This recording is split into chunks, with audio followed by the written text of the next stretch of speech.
नमस्कार, आप देख रहे हैं स्पेशल रिपोर्ट और आपके साथ में विजेंद्र सोलंकी। कुछ कहावत है कि 100 चूहे खाकर बिल्ली हज को चली और अपने मुंह मियां मिट्ठू बनना। ये ट्रंप पर पूरे तरीके से फिट बैठती है, क्योंकि जो दुनिया में जंग को भड़काता है वो खुद जंग का हिस्सा हो जाता है। जो हथियारों का बाजार तैयार करता है वो ही खुद को शांति दूत के तौर पर आगे कर शांति का नोबेल चाहता है और खुद ही कहता है कि मुझे नोबेल मिलना चाहिए। ट्रंप जो दूसरों की जंग में खुद का फायदा ढूंढता है, पहले हथियार देता है फिर शांति का प्रस्ताव देता है। क्या वाकई में ट्रंप नोबेल के लायक है या फिर नोबेल को खरीदने के लिए चाटुकार देशों से प्रस्ताव ले रहे हैं? आज हम आपको दिखाएंगे क्या ट्रंप हिटलर, स्टालिन, मुसोलिनी की राह पर है और क्या ट्रंप दुनिया में शांति की चाह के लिए तीसरा विश्व युद्ध कराकर ही मानेंगे। क्योंकि पाकिस्तान का मुनीर ट्रंप को माय गॉड कहकर नतमस्तक कर रहा है, तो इजराइल अमेरिका के विरोधियों को निपटाने के लिए ट्रंप के प्रति समर्पित है। तो क्या ऐसा नोबेल लिया जाता है और क्या ऐसे नोबेल लिया जाता है? आज हम आपको नोबेल का इतिहास, विवाद और दुनिया के तानाशाहों के नोबेल नामांकन का सच बताएंगे।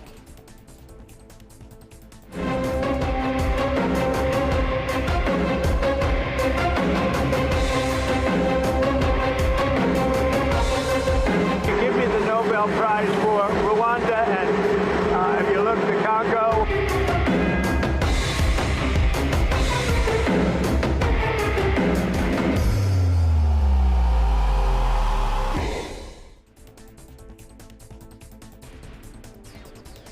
दरअसल नोबेल यूं ही नहीं मिलता। नोबेल के लिए किसी को किसी के नाम को नॉमिनेट करना होता है। तो जरा यही देखिए कि 2025 के अंदर ट्रंप को नोबेल के लिए कौन कौन नॉमिनेट कर रहा है और उसके पीछे के कारण को भी समझिए और एक दूसरे के साथ बनते बिगड़ते संबंधों को भी समझिए। सबसे पहला नाम आसिम मुनीर, जो पाकिस्तान का आर्मी चीफ रहा और अभी चीफ मार्शल है।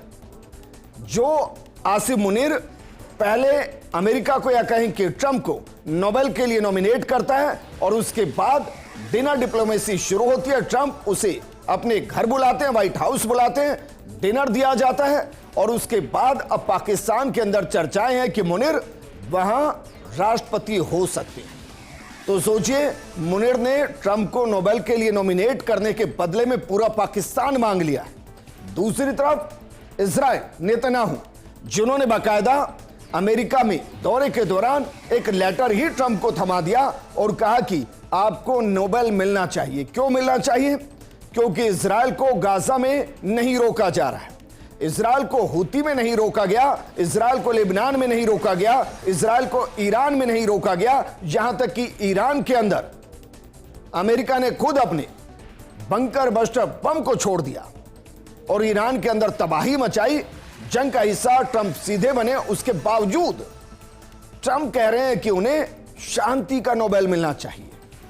आज प्रोग्राम में हम इस चेहरे को एक्सपोज करेंगे जो शांति की चाह में दुनिया के अंदर अस्थिरता पैदा कर रहा है और दुनिया के अंदर व्यापक स्तर पर नरसंहार करवा रहा है। क्योंकि नोबेल की चाटुकारिता और नोबेल की तमन्ना दुनिया पर भारी पड़ रही है।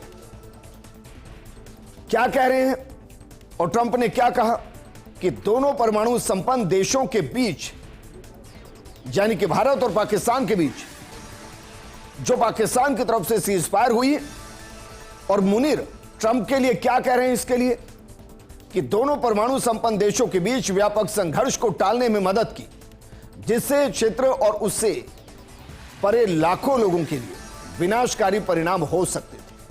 यह एक सच्चे शांति दूत के रूप में उनकी भूमिका और बातचीत के जरिए संघर्ष के समाधान के प्रति उनकी प्रतिबद्धता का प्रमाण है। यह आसिम मुनीर कह रहे हैं। क्यों कह रहे हैं? क्योंकि ट्रंप ने कहा है कि भाई अमेरिका आपको दे दिया जाएगा, अमेरिका में सत्ता परिवर्तन कर लीजिए, वहां की सरकार को अघोषित तौर पर आप चला लीजिए।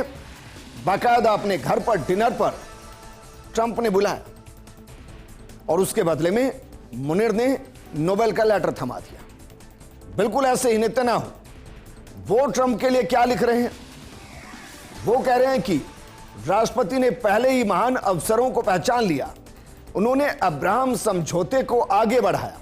अब्राहम समझौता वो गाजा और फलस्तीन में काम नहीं आ रहा है, वो ईरान में बम गिराने के दौरान भी याद नहीं आ रहा है। लेकिन आगे क्या कहा जा रहा है? वो एक देश में एक के बाद एक क्षेत्रों के अंदर शांति स्थापित कर रहे हैं।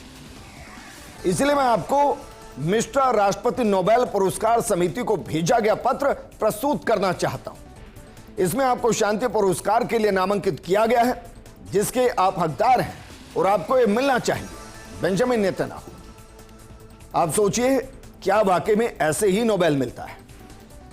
इसको समझने के लिए आपको समझना पड़ेगा कि जो व्यक्ति आज के वक्त में शांति दूत के तौर पर दुनिया के सामने खुद को अपने ही मुंह मियां मिट्ठू बनकर बता रहा है, उसकी हकीकत क्या है। तो चलिए सबसे पहले जरा देखिए और समझिए। रोकिए जरा इसको, देखिए ट्रंप मुंह मियां मिट्ठू कैसे। बयान क्या दिया था राष्ट्रपति बनते ही? गाजा, इजराइल और रूस यूक्रेन जंग को रोक देंगे। और यह बयान एक बार नहीं, ना जाने कितनी बार दिया क्या। और हकीकत क्या है? हकीकत इस अशांति दूत की क्या है कि जंग नरसंहार में बदली किसी ने नहीं सुनी। न हमास सुन रहा, न इजराइल सुन रहा, न रूस सुन रहा, न यूक्रेन सुन रहा। और स्थिति यह है कि ट्रंप के राष्ट्रपति बनने के बाद दोनों ही जगह नरसंहार व्यापक स्तर पर हुआ और उसमें और ज्यादा बढ़ोतरी हुई। यहां दोनों ही जगह जंग नहीं रुकी, लेकिन जहां रुकी वहां का भरपूर क्रेडिट ट्रंप ने लिया। जरा इसको आगे बढ़ाइए, क्योंकि जहां बेवजह का क्रेडिट लिया गया है वो कौन कौन सी जगह है उसमें अगर आप देखेंगे तो उसमें पहला भारत पाक सीज फायर, जिसमें पाकिस्तान ने सीज फायर के लिए गिड़गिड़ाया अमेरिका के सामने, उसका क्रेडिट ट्रंप ले रहे हैं। जबकि प्रधानमंत्री मोदी साफ कह चुके हैं कि हमने किसी के दबाव में सीज फायर नहीं किया। दूसरा, ईरान इजराइल जंग, इसमें भी सीज फायर का क्रेडिट ट्रंप ले रहे हैं। वो ट्रंप जिन्होंने बाकायदा बंकर बस्टर बम का इस्तेमाल ईरान में किया। और जो ईरान आज कह रहा है कि कभी भी ट्रंप को अपने ड्रोन के जरिए मार दिया जाएगा, वहां का भी क्रेडिट मुंह मियां मिट्ठू बनकर ट्रंप ले रहे हैं। और तीसरा, सर्बिया और कोसोवा गतिरोध को खत्म करने का भी क्रेडिट ट्रंप ले रहे हैं, जबकि वहां भी ट्रंप का कोई लेना देना नहीं। कुल मिलाकर जहां गलती से शांति स्थापित हुई वहां ट्रंप ने खुद आकर कहा कि मैंने कराया, और जहां का वादा किया कि मैं करा दूंगा वहां और ज्यादा जंग भड़क चुकी। और सच्चाई यह है वर्तमान की कि हर अशांति के केंद्र में अमेरिका है और ट्रंप है। कैसे है जरा समझिए। दुनिया में इस वक्त जियोपॉलिटिक्स को अमेरिका ने अस्थिर किया हुआ है। ईरान पर अमेरिका खुद बंकर बस्टर बम का इस्तेमाल कर जंग का हिस्सा बन चुका है। इसके अलावा यमन, गाजा, लेबनान में जंग के पीछे सीधे तौर पर अमेरिका का हाथ है। यूक्रेन को नेटो में शामिल करने का ख्वाब भी अमेरिका ने दिखाया। रूस यूक्रेन जंग भी अमेरिका अपने फायदे के लिए लगातार भड़का रहा है। टैरिफ वॉर के जरिए ट्रंप ने कई देशों की अर्थव्यवस्था को अस्थिर कर दिया है। गाजा में हजारों लोगों की मौत हो गई, शहरों के शहर खंडर हो गए, और इसके लिए ट्रंप जिम्मेदार। ट्रंप ने रूस यूक्रेन और गाजा इजराइल जंग को रुकवाने की कसम खाई थी। और हकीकत यह है कि ट्रंप खुद गाजा को कब्जाने का वीडियो जारी कर चुके हैं। वहीं यूक्रेन में 500 अरब डॉलर के रेयर अर्थ मेटल को भी कब्जा चुके हैं। ऐसे ही मुनीर से समर्थन के बदले पाकिस्तान की सत्ता बदलने की साजिश रच रहे हैं। और इसीलिए आज हम ट्रंप का और ट्रंप को जिस तरीके से नॉमिनेट किया जा रहा है उसका इतिहास के पन्नों के साथ एक कनेक्शन आपको समझाते हैं। क्योंकि ऐसा नहीं है कि ट्रंप जो जंग के लिए जिम्मेदार, जो दुनिया में अशांति के लिए जिम्मेदार, जो अपने आप में तानाशाही कर रहा है, जो अपनी पावर का गलत मिसयूज कर रहा है, वो अकेला है। जरा देखिए ट्रंप जैसे साजिश के ऐतिहासिक किरदार जो नोबेल के लिए नॉमिनेट अलग अलग दौर में हुए, उन चेहरों को जरा एक बार देखिए और समझिए जरा। एडोल्फ हिटलर, आप सोचिए एडोल्फ हिटलर को भी शांति दूत के तौर पर नॉमिनेट किया गया था। दूसरा नाम जरा देखिए, बेनिटो मुसोलिनी, इनको भी नॉमिनेट किया गया था नोबेल के लिए।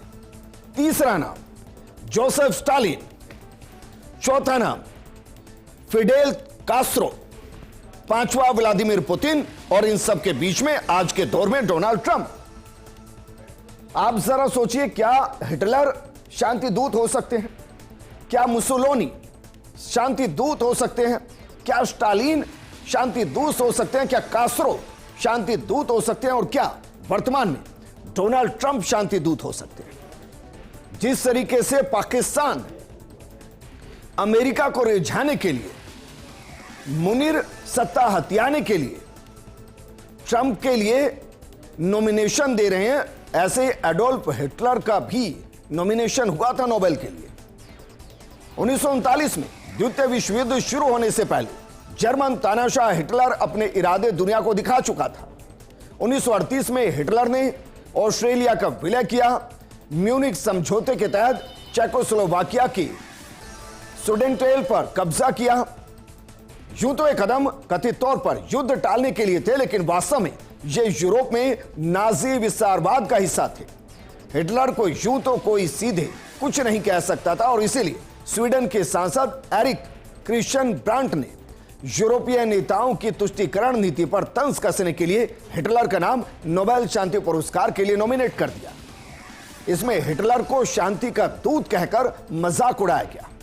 1939 का पुरस्कार किसी को दिया ही नहीं गया क्योंकि द्वितीय विश्व युद्ध शुरू हो चुका था, लेकिन सोचिए नोबेल के लिए हिटलर को नॉमिनेट किया गया। ऐसे ही फांसीवादी नेता मुसोलिनी को भी नॉमिनेट किया गया था। सेकेंड वर्ल्ड वॉर में हिटलर का साथी रहा मुसोलिनी भी नोबेल पुरस्कारों के आभामंडल से बच नहीं सका।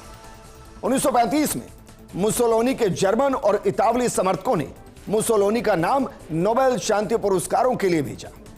1930 के दशक में मुसोलिनी की फांसीवादी सरकार यूरोप में एक ताकतवर शक्ति के रूप में उभर रही थी और 1935 में इटली ने इथोपिया पर हमला किया, जिसे मुसोलिनी ने सभ्यता का मिशन करार दिया था। अब सोचिए सर, जैसे आज पाकिस्तान चाटुकारिता अमेरिका के लिए कर रहा है, ऐसे ही अलग अलग दौर में तानाशाहों के लिए उनको समर्पित और उनसे फायदा उठाने वाले उनकी चाटुकारिता कर रहे थे। कुछ समर्थकों ने इसे औपनिवेशिक विस्तार और शांति स्थापना के रूप में प्रेरित किया था। मुसोलिनी को शांति का नोबेल पुरस्कार देने के लिए मुसोलिनी को नामांकित करने का प्रस्ताव जर्मन और इतालवी समर्थकों ने दिया। उन्होंने तर्क दिया कि मुसोलिनी ने इटली में आर्थिक स्थिरता और आंतरिक शांति लाई, साथ ही यूरोप में फांसीवादी व्यवस्था को बढ़ावा देकर साम्यवाद का मुकाबला किया। इस नामांकन ने व्यापक विवाद खड़ा किया था क्योंकि मुसोलिनी की आक्रामक नीतियां खासकर इथोपिया पर हमला शांति के सिद्धांतों के खिलाफ थी। नोबेल समिति ने इसे गंभीरता से नहीं लिया और इसका नामांकन खारिज हो गया था। ऐसे ही ट्रंप के भी कई नामांकन खारिज हो चुके हैं, ये आगे चलकर आपको बताएंगे। लेकिन स्टालिन को भी देखिए, आज के दौर में जो ट्रंप कर रहे हैं वो इतिहास में तानाशाह कर चुके हैं और उनके चाटुकार देश कर चुके हैं। दुनिया के क्रूरतम तानाशाहों में शुमार और लाखों की हत्या करवाने वाले स्टालिन के समर्थकों ने भी उनका नाम नोबेल शांति पुरस्कार के लिए आगे बढ़ाया था। सोवियत संघ के स्टालिन को नोबेल शांति पुरस्कार के लिए 1945 और 1948 में 2 बार नामांकित किया गया था। यह नामांकन द्वितीय विश्व युद्ध और शीत युद्ध की शुरुआती भू राजनीतिक परिस्थितियों के संदर्भ में था। जबकि 1945 में स्टालिन को नॉर्वे सांसद हॉलवर्ड लैंग ने पुरस्कार के लिए नामांकित किया था। उन्होंने तर्क दिया था कि स्टालिन ने नाजी जर्मनी के खिलाफ युद्ध में सोवियत संघ का नेतृत्व कर वैश्विक शांति में योगदान दिया। द्वितीय विश्व युद्ध में मित्र राष्ट्रों की जीत में सोवियत संघ की भूमिका को कुछ लोग शांति स्थापना के रूप में देख रहे हैं। 1948 में स्टालिन का नामांकन चेकोस्लोवाकिया के सांसद व्लादिमीर ने किया, जो कम्युनिस्ट प्रभाव में थे। उन्होंने स्टालिन की युद्ध विरोधी नीतियों और साम्यवादी विचारधारा को बढ़ावा देने की प्रशंसा की। हालांकि यह नामांकन शीत युद्ध की सियासत का हिस्सा था और स्टालिन का शासन लाखों लोगों के नरसंहार और दमनकारी नीतियों के लिए कुख्यात था। उस समय नोबेल नामांकन प्रक्रिया में कोई सख्त जांच तक नहीं थी और इससे विवादास्पद नाम भी पुरस्कार की रेस में शामिल हो जाते थे। नोबेल कमेटी ने स्टालिन का नामांकन गंभीरता से नहीं लिया और 1945 का पुरस्कार कार्डेल हल और 1948 का पुरस्कार किसी को दिया ही नहीं किया, लेकिन नामांकन उस दौर में भी था। इसलिए हम कह रहे हैं कि ट्रंप के नामांकन को गंभीरता से मत लीजिए। उनके जो चाटुकार हैं, जिन्हें अमेरिका से फायदा उठाना है, वो उनको एक पत्र थमा देंगे, वही पत्र नोबेल कमेटी को थमा दिया जाएगा। लेकिन इससे ट्रंप को नोबेल नहीं मिलना है, इससे पहले भी नहीं मिला है। क्योंकि देखिए, फिडेल कास्ट्रो, उनको भी नोबेल के लिए नामांकित किया गया था। क्यूबा के मार्क्सवादी नेता फिडेल कास्ट्रो को 2001 में नोबेल शांति पुरस्कार के लिए नामांकित किया गया। नॉर्वे के सांसद होल्गेयर लेंगेलैंड के द्वारा उनका प्रस्ताव आया। उन्होंने तर्क दिया कि कास्ट्रो ने क्यूबा में शिक्षा, स्वास्थ्य और आवास जैसी मूलभूत सुविधाएं सुनिश्चित की और ये अधिकार मानव कल्याण को बढ़ावा देती है। आपको बता दें कि कास्ट्रो का शासन मानवाधिकार उल्लंघनों के लिए कुख्यात था और इसीलिए नामांकन विवादास्पद हो गया। नोबेल कमेटी ने इसे भी खारिज कर दिया और ऐसे ही व्लादिमीर पुतिन 3 बार नोबेल के लिए नामांकित हो चुके हैं, ट्रंप भी हो चुके हैं। रूसी राष्ट्रपति पुतिन को 2013, 14 और 20 में नोबेल शांति पुरस्कार के लिए नॉमिनेट किया गया। 2013 में रूस की इंटरनेशनल अकादमी ऑफ स्पिरिचुअल यूनिटी ने उन्हें सीरिया में रासायनिक हथियारों के उपयोग के खिलाफ सैन्य कार्रवाई रोकने के लिए नामांकित किया। सीरियाई राष्ट्रपति बशर अल असद को हथियार नष्ट करने के लिए राजी किया, जिसे पुतिन की पहल पर हुआ शांतिपूर्ण समाधान माना गया। 2014 में यूक्रेन संकट के बावजूद इसी समूह ने उनके नामांकन को दोहराया और 2020 में रूसी लेखक सर्गेई कोमकोव ने उनके वैश्विक शांति के प्रस्तावों का हवाला दिया, लेकिन उनको भी नामांकन नहीं मिला। यहां से सवाल 2 हैं। सवाल नंबर 1 कि नोबेल की विश्वसनीयता क्या है, और सवाल नंबर 2 कि नोबेल को लेकर यह विवाद क्यों होता है और नोबेल की चाहत क्यों है। ट्रंप क्यों चाहते हैं? क्या सिर्फ इसलिए क्योंकि उनसे पहले के राष्ट्रपति बराक ओबामा को नोबेल मिला? क्या इसलिए ट्रंप को चाहिए? नोबेल शांति पुरस्कार, जिसे शांति का तमगा माना जाता है, अक्सर ऐसा लगता है मानो जियोपॉलिटिक्स का अखाड़ा हो। वो अखाड़ा जहां योग्यता से ज्यादा युद्ध विराम की सियासत और पश्चिम पसंद का सिक्का चलता हो। अल्फ्रेड नोबेल की वसीयत के अनुसार यह पुरस्कार उन लोगों को मिलना चाहिए जो राष्ट्रों के बीच भाईचारा, युद्ध विरोधी प्रयास और शांति की कोशिशों को बढ़ावा देकर एक बेहतर दुनिया के लिए कोशिश करते हैं। लेकिन कई बार इस पुरस्कार को ऐसे लोग ले उड़े जिनकी भूमिका शांति स्थापना में कम और हथियारों का बाजार बनाने में ज्यादा थी, जैसे आज के दौर में डोनाल्ड ट्रंप, जिनको शांति का नोबेल इसलिए नहीं चाहिए कि वो शांति चाहते हैं, वो इसलिए चाहिए क्योंकि वो उसे खरीदना चाहते हैं। क्योंकि दूसरी तरफ उन्होंने हथियारों के बाजार को इस पूरी दुनिया में अमेरिका के नजरिए से बहुत ऊपर लाने की कोशिश की है। 1973 में हेनरी क्लिंजर को वियतनाम में शांति लाने के लिए नोबेल दिया गया, जबकि इस देश पर बमबारी को लेकर बड़े फैसले हुए और वो इतिहास में गूंजते हैं। यह पुरस्कार बार बार वैचारिक झुकाव और सियासी डील्स का शिकार बनता है, जैसे इस वक्त बन रहा है। पाकिस्तान में मुनीर चाहते हैं कि पाकिस्तान उनके हाथ में, और सियासी डील में बदले में ट्रंप नॉमिनेशन चाहते हैं। तो जरा देखिए, जिस नोबेल को लेकर, जिस शांति पुरस्कार को लेकर ट्रंप बौखला गए हैं, हड़बड़ा रहे हैं, एक तरीके से अपने उन देशों से हेल्प मांग रहे हैं जिनकी हेल्प अमेरिका खुद करता है, वो कैसे आगे बढ़ा और उसके बारे में बेसिक जानकारी आपको देते हैं। देखिए जरा, नोबेल यानी कि शांति पुरस्कार, इसकी जो पूरी प्रक्रिया है उस प्रक्रिया को जरा समझिए। 31 जनवरी तक नॉमिनेशन हो सकता है, नॉमिनेशन की आखिरी तारीख है। इसका मतलब ट्रंप जो इस वक्त चाह रहे हैं वो 2026 के नोबेल के लिए चाह रहे हैं। 2025 का नोबेल उनको मिले ये संभव नहीं है। इसके अलावा फरवरी मार्च के अंदर उम्मीदवारों का आकलन होता है, यानी कि जिनके लेटर उन तक पहुंचते हैं उनको शॉर्ट लिस्ट किया जाता है। मार्च से अगस्त के बीच में शॉर्ट लिस्ट होने के बाद उस लिस्ट को तैयार कर लिया जाता है, सूची को तैयार कर लिया जाता है। अक्टूबर में विजेताओं पर अंतिम फैसला होता है और 10 दिसंबर पुरस्कार का समारोह होता है, और यह जगह ओस्लो, नॉर्वे के अंदर, जहां इस पुरस्कार को दिया जाता है। लेकिन जो ट्रंप इस वक्त बौखलाए हुए हैं, दरअसल वो इसलिए भी बौखलाए हुए हैं क्योंकि इससे पहले भी ट्रंप 3 बार नॉमिनेट हो चुके हैं, नोबेल के लिए नॉमिनेट हो चुके हैं, लेकिन नोबेल उनको मिला ही नहीं। नेतन्याहू और आसिम मुनीर की तरह पहले भी कई देशों के नेता अमेरिकी राष्ट्रपति डोनाल्ड ट्रंप की चापलूसी कर चुके हैं। डोनाल्ड ट्रंप को खुश करने के लिए चाटुकारों ने उन्हें अब तक 3 बार शांति के नोबेल पुरस्कार के लिए नॉमिनेट किया और यह चौथा अवसर है जब उन्हें नोबेल 2026 के लिए नॉमिनेट किया गया। ट्रंप 2018, 2020 और 2021 में नोबेल के लिए नॉमिनेट हो चुके हैं। नॉर्वे की प्रोग्रेस पार्टी के नेता टाइब्रिंग और स्वीडिश राजनेता बैंगनस ने ट्रंप को पहली बार 2018 में नोबेल के लिए नॉमिनेट किया था। उस वक्त ट्रंप को उत्तर और दक्षिण कोरिया के बीच शांति का श्रेय दिया गया था। 2018 में ही पैर विली एमुंडसेन ने ट्रंप के नाम को आगे बढ़ाया। 2020 में इजराइल और यूएई के बीच शांति समझौते में ट्रंप की भूमिका के लिए नॉर्वे के एक दक्षिणपंथी नेता क्रिश्चियन टाइब्रिंग ने नामांकित किया था। ट्रंप का नाम 2021 की शांति नोबेल पुरस्कार के तौर पर भी नामित किया गया था। इसके बावजूद ट्रंप को शांति का नोबेल पुरस्कार नहीं मिला, क्योंकि दुनिया जानती है कि नोबेल पुरस्कार उसको दिया जाता है जो शांति का पक्षधर हो, उसको नहीं जो हथियारों के बाजार का पक्षधर हो और बेवजह का क्रेडिट ले। ट्रंप, आप सोचिए, अमेरिका के राष्ट्रपति, वो गिड़गिड़ा रहे हैं नोबेल के लिए, ना कि उसको हासिल करने के लिए दुनिया में शांति स्थापित करने की कोशिश। क्योंकि अगर ऐसा होता तो फिर गाजा में नरसंहार नहीं होता।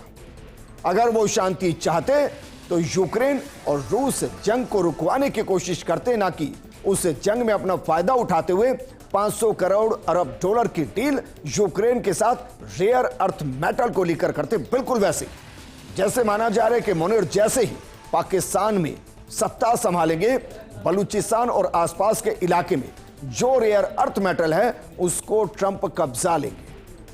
तो क्या वाकई वो शांति दूत की चाह में विश्व युद्ध की तरफ दुनिया को लेकर जाना चाहते हैं? इस प्रोग्राम में फिलहाल इतना ही। आप बने रहिए फर्स्ट इंडिया न्यूज के साथ। नमस्कार।